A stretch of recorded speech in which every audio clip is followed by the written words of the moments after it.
Mr. Connolly to discuss our proposal for the previous question.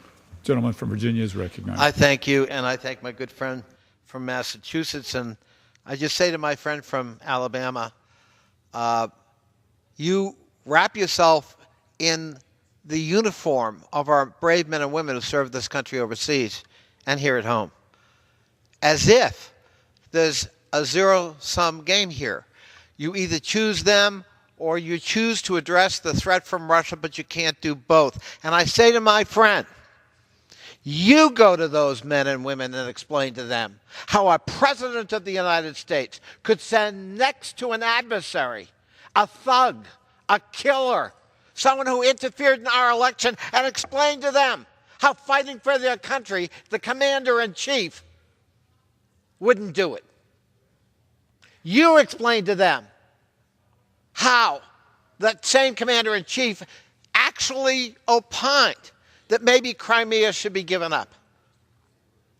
What are we fighting for? What are our values? This is relevant.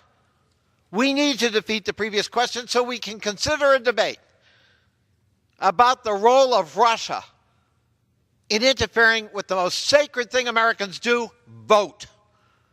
Our bill would sanction any foreign individual or entity found to have unlawfully meddled with a federal election and would bar entry to this country and freeze U.S.-based assets of anyone involved in such interference.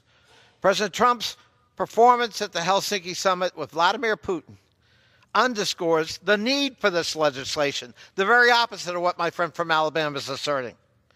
Time and again, the president refuses to acknowledge the unanimous conclusion of all 17 U.S. intelligence agencies that happened, that Russia was a threat and directly interfered with our 2016 election.